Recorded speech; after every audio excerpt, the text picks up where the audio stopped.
নম্বর হলো জমে জমে বসা। তৃতীয় নম্বর হলো জমে জমে বসা। বাপজি আমার, জমে জমে যদি বসা না হয় তাহলে নিয়ত ঠিক হলো না, আর নিয়ত হলো না তো ইয়াকিন হলো না, আর ইয়াকিন হলো না তো মানও পাওয়া যাবে না। এই কারণে যুবক ভাইরা আমার, সকলকে আমি একটু ছোট ভাই হিসেবে, বড় ভাই হিসেবে একটু রিকোয়েস্ট করছি, অনুরোধ করছি, একটু জমে আসুন প্লিজ। তবে ইয়াকিন রাখুন যে রাসূল সাল্লাল্লাহু আলাইহি সাল্লাম বলেছেন যে তাদের পিছনের সমস্ত গুনাহগুলিকে ক্ষমা করে দেওয়া হবে। আর শেষে আমাকে একটু স্মরণ পাড়িয়ে দেবেন, আমি একটা টিপস বলে যাব, টিপস যেটা আল কোরআন থেকে। আল্লাহ সুবহানাহু ওয়া তাআলা বলেন এমন তিনটে কাজ আছে, এই তিনটে কাজকে যদি কেউ করতে পারে তবে তাদের পিছনের যত গুনাহ আছে মাশাআল্লাহ নেকির দ্বারা কনভার্ট হয়ে যাবে। বলেন সুবহানাল্লাহ। যত গুনাহ আছে, যত গুনাহ আছে, বরং যার যত বেশি গুনাহ তার অফার তত বেশি যে তার গুনাহগুলি নেকির দ্বারা কনভার্ট হবে। এটা আমার কথা নয়, এটা আল্লাহ সুবহানাহু ওয়া তাআলার বাণী। আমরা দুনিয়াতে নিজের ইচ্ছায় আসি না, কি বলছেন ঠিক তো নাকি? আবার দুনিয়া থেকে একদিন আমাদেরকে যেতে হবে, সেদিনকে আমরা নিজের ইচ্ছায় যেতেও বলেন পারবো না। দুনিয়াতে আসাটা আপনার আমার হাতে নেই, দুনিয়া থেকে যাওয়াটা আপনার আমার হাতে নেই। তবে আসার পরে যাওয়ার আগে সীমিত সময়, অল্প সময়, সংক্ষিপ্ত সময়, এই সময়ের সমস্ত কাজকর্ম আপনার আমার খাহিশ মোতাবিক, নফসের ধোঁকা মোতাবিক, শয়তানের ওয়াসওয়াসা মোতাবিক কেমন করে থাকতে পারে? ফর্মুলা হচ্ছে, কোন ব্যক্তি যদি কোথাও নিজের ইচ্ছায় বেড়াতে যায় তবে তার যাওয়া, তার আসা এবং সেখানে থাকা নির্ভর করে তার উপর, হয় ঠিক না? কিন্তু কোন ব্যক্তি নিজের ইচ্ছায় যাচ্ছে না, তাকে পাঠানো হচ্ছে। বলেন কি বললাম? যাচ্ছে না, তাকে পাঠানো হচ্ছে। তবে এই ব্যক্তির যাওয়া, এই ব্যক্তির আসা আর সেখানে থাকা নির্ভর করে যিনি পাঠাচ্ছেন তার উপর, হয় ঠিক বলছে তো নাকি? বুঝতে পারছেন? আল্লাহ সুবহানাহু ওয়া তাআলা আল কুরআনুল কারীম এর ৭০ নম্বর সূরা আল মাআরিজ এর ৪ নম্বর আয়াতে বলেন, তা'রুজুল মালায়েকা ওয়া রূহু ইলাইহি ফি ইয়াউমিন কানা মিকদারুহু ৫০,০০০ সানা। আল্লাহ সুবহানাহু ওয়া তাআলা বলেন, মরণের পরে একটা দিন, অনলি ফর ওয়ান ডে, একটি দিন হবে এই দুনিয়ার ৫০,০০০ বছরের সমান। কি বললেন ভাই? কত নম্বর সূরা বললাম? ৭০ নম্বর সূরা আল মাআরিজ এর ৪ নম্বর আয়াতে আল্লাহ তাআলা বলেন, তার সারমর্ম হলো ওখানের একটা দিন এই দুনিয়ার ৫০,০০০ বছরের সমান। অর্থাৎ যদি কোনো ব্যক্তি এই দুনিয়াতে ম্যাক্সিমাম ১০০ বছর বাঁচে, ওখানের একদিনের তুলনায় এখানের ১০০ বছরের জীবন ২ মিনিট ৫২ সেকেন্ড। আর যদি কোনো মানুষের এভারেজ এজ ৬০ ইয়ার্স, ৬০ বছর ধরা হয়, তবে সেখানের একদিনের তুলনায় এখানে ৬০ বছরের জীবন ১ মিনিট ৪৩ সেকেন্ড। এখন এই ১ মিনিট ৪৩ সেকেন্ড অথবা ম্যাক্সিমাম ২.৫ মিনিটে শান্তি পাওয়ার জন্য, শান্তি প্রতিষ্ঠা করার জন্য, কামিয়াবি হাসিল করার জন্য, সাকসেস হওয়ার জন্য আমাদের কি রকমের, কি পরিমাণের মেহনত আর মুজাহাদা আর ঘুম আর লাগান আর তারাফ আর ফিকির আমাদের লেগে আছে বলুন তো?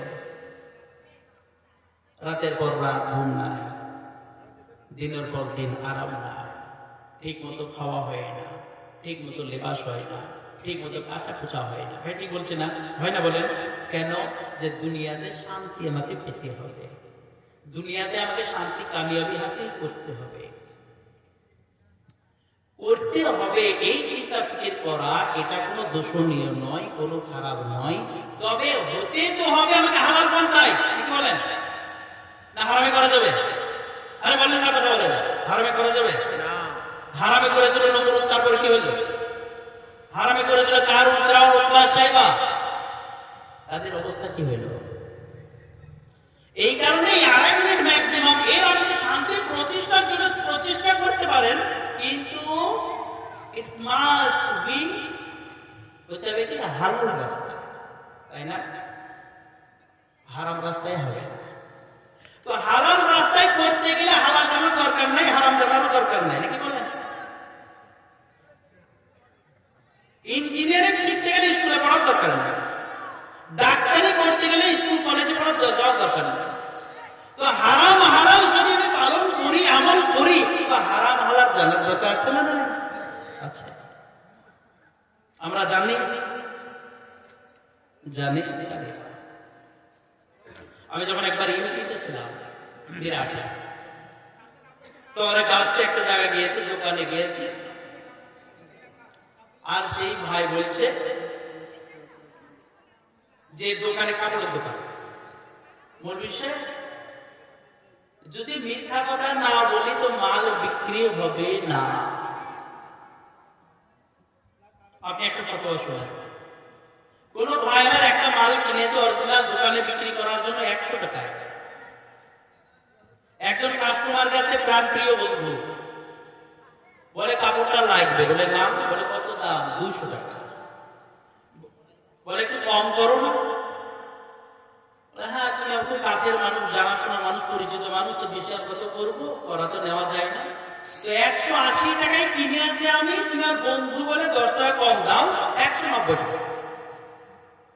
খোদার কসম করে বলছি, এর সম্পূর্ণ টাকাটা হারাম হয়ে যায়। ওর 100 টাকা হারাম ছিল না, যে 100 টাকা দিয়ে পারচেজ করেছিল? কেন হারাম হলো?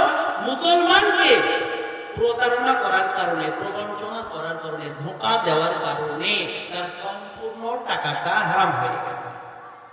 এই ব্যবসা তো মাসে আমাদের মুসলমানরা করে না, কি বলেন? এইরকম ব্যবসা আমাদের মুসলমান করে না, করে গো? কাফির করলে আলাদা, মুশরিক করলে আলাদা, নাসারা করলে আলাদা, কিন্তু যদি মুসলমান করে, তাহলে এই ব্যবসা আমাদের মধ্যে আছে না নাই? তো যদি থাকে তো হালাল কেমন হইল? আর একটা কথা শুনে,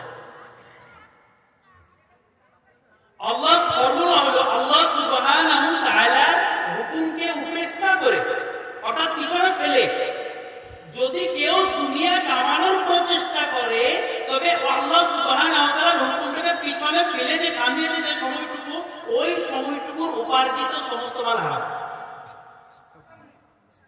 আল্লাহ, আবার শুনেন, আল্লাহ সুবহানাহু ওয়া তাআলার হুকুমকে উপেক্ষা করে পিছনে ফেলে দিয়ে ওই সময়টুকুর মধ্যে যদি কেউ হালাল ইনকাম করে, তারপরেও ওর ওই হালাল ইনকামটুকু সমস্তটাই হারাম, কারণ সে কামিয়েছে আল্লাহর হুকুমকে পিছনকে ফেলে। এর একটা উদাহরণ নেন, মসজিদের মধ্যে আজান হচ্ছে, হাইয়া আলাস সালাহ, হাইয়া আলাল ফালাহ। আজান হয় না ভাই?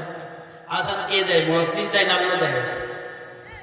আরে মুয়াজ্জিনের মধ্যে আল্লাহ ডাকে, মুয়াজ্জিন না। যে ডাকে না পাঁচবার, এই ডাকটা আমরা ভাবছি মুয়াজ্জিন ডাকছে। এই ডাকটা নামাজের জন্য ডাকটা, হাইয়া আলাস সালাহ, নামাজের জন্য এসো, হাইয়া আলাল ফালাহ, কামিয়াবি হওয়ার জন্য এসো। এই ডাকটা মুয়াজ্জিন ডাকে না, এই ডাকটা ডাকে কে? আল্লাহ। বুঝলেন না? এই ডাকটা ডাকছে মুয়াজ্জিনের